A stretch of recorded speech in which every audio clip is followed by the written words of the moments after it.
They underestimate the Challenger 2 every time. They see a slow tank. They see weak spots. What they don't see is British steel doing its job. In War Thunder, one mistake into a match, and the Challenger 2 punishes everyone. They underestimate it. Let's roll. First game team. We're in the jungle. We'd sent out the boxer to start with. Got cleaned up very easily. Now we're running. I've got 3 Challenger 2s. I've got all 3 unlocked. Very painful until you get to the, I think it's L27A1 ammunition, the best one, the best dart. Got an enemy on our right, hiding behind a rock up the top here. Just up there, just see it pop out. One of our first kill assists this match. Yeah, so the L26 has only got like 300 or 400mm ping, and you've got to pick the shots, basically slide shots, to get anywhere. Once you get to the good ammo, completely changes the tank. So we've got the Dorchester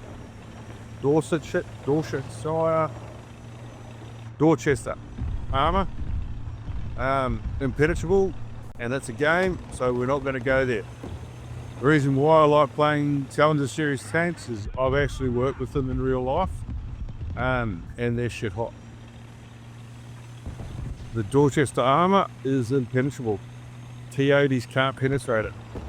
We've had 30 years of combat, and only one's been lost to enemy action, and that was drones in Ukraine. And it wasn't even being operated by the British. So, yeah, we'll leave that there and let that mull over. And generally it's top attack. So an MLR or medium range anti-armor weapon, for example,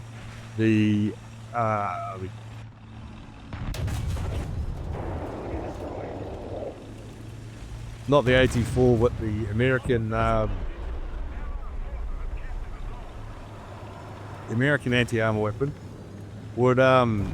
has 2 attack modes, direct and top attack, and that would go through, if you pick top attack, it would go through top of attack, because that's where the weakest point of the armor is. So yeah, that's why you'll see some of the ATGMs that you fire, they fly over the top of the tank and shoot down. It's because the armor's weakest on the top. However, it's kind of hit and miss in the game. So I don't often use it. I use the tandem warheads. Enemy to our front, boom, see you later. Straight through them.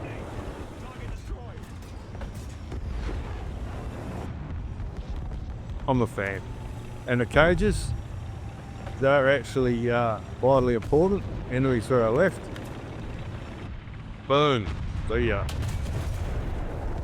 stop chemical warheads, which would be heat, high explosive anti-tank. Boom, down it.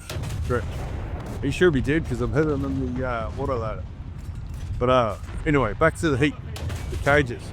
What that does is that gives the show charge enough space so that when it gets to the armor, it's cooled down enough not to cut through it. Shake charges are deadly. We have a lot of them in Afghanistan and Iraq. They were called explosively formed projectiles. And they were placed on the side of the road, etc., etc. And they could cut through any armor. For the cost of a couple of bucks worth of gear, you could cut through multi-million dollars worth of piece of equipment. So deadly. And those cages are lifesavers. They work. So there's spaced armor on the tank. And I think they call it spore liner here. But what the spaced armor does is that stops HISH, high explosive squash head, from doing its thing, because what squash head does is it squashes up against the side of the armor. The explosive is at the back of the ammunition. It explodes, and it creates scaling on the, if it's just one piece of armor. So, like on a T48, for example, or T58, it's one piece of armor. It doesn't have a gap in between, so the outer layer and the inner layer of air. That gap of air stops anyone getting hurt from scaling. If it's just one piece of armor, the squash head will squash up, produces scaling on the inside. That turns into a tornado on the inside of the tank and kills all the crew. That's how squash head works. If you hit barrel, a bit of, so that cage, an axe or track or whatnot on the tank, squash head is not going to work. The same for heat or high explosive anti-tank, the chemical heat, warhead. You hit the cage, it's standoff, it's not going to penetrate. You hit any, the track, you hit anything that's sticking up or on the side of the tank, it's not going to hit. So when you use those ammunition natures, you've got to aim for the flat spots, so it has its best chance to penetrate. So now we're into the second game. This is a pretty good one, actually. So we lost one tank, and then we went through and cleaned up. I'm the only person, well, correction, I got two other guys with me, but they're not going anywhere. Pushed down right to A all by myself in my Challenger 2. And look at that, it just looks sexy with its Dorchester armor.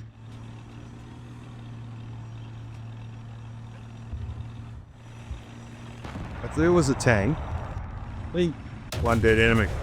If there was a tank that I could make naughty pictures of, it would be Challenger 2.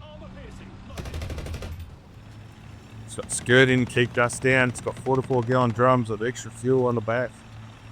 It's got Dontan wire for communications. Another tank. The thermals is Gen 3 or Gen 2. I'd say Gen 3. It was Gen 3 when I was in, so well, that's what we're up to.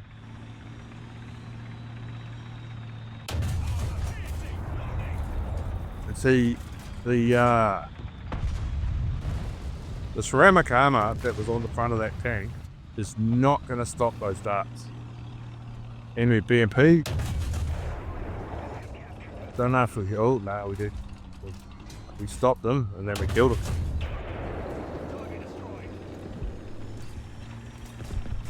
So that's some of the things that I have when it comes to tanks. That is my personal cross to bear, is knowing how the ammunition natures work, knowing what they can do, and it doesn't happen in the game, but it's a game, and as I've said before, if I got two wrapped around the axles about it, I wouldn't be playing. So we'll just carry on and get it done. Right now we're jockeying on the A point. We've captured A point. Jockeying is where you move forward, move back. So you move forward to the high point, you take the shot, you reverse back into cover. And then what you should do is move a little bit further along the hill, come back up again. So they would have trained their weapon system on where you were, not where you are. That's how tankies maneuver in dead ground. You know, turret heads. The rear breed, another brothers in the turrets. I was a gunner, so I used the Panzer 2000. But for the British, it's called the AS90, and the Panzer 2000 is a copy of the AS90, but with the German turret. Still got the British chassis. Amazing piece of kit.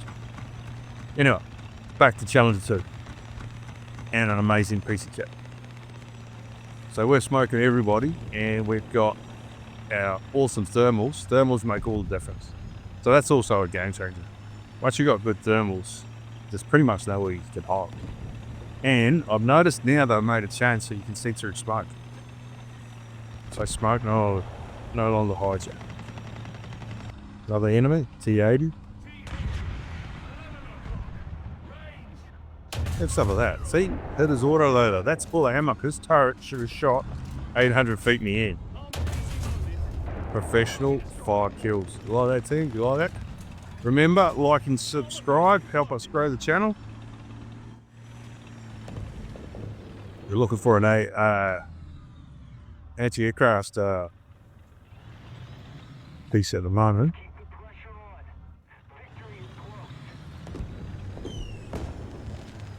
The first time that the fireworks went off, holy, it made me jump.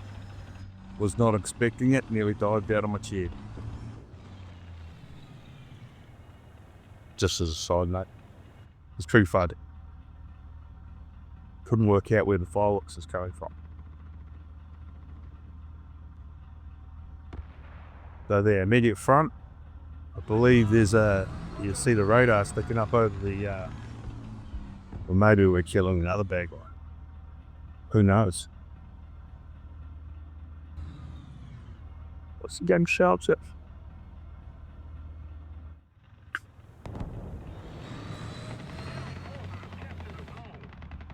Your radar's gonna stick up. There he is. T80. Got a hit on him. Thanks for watching, team. Remember, like and subscribe. We'll see you again in the next one.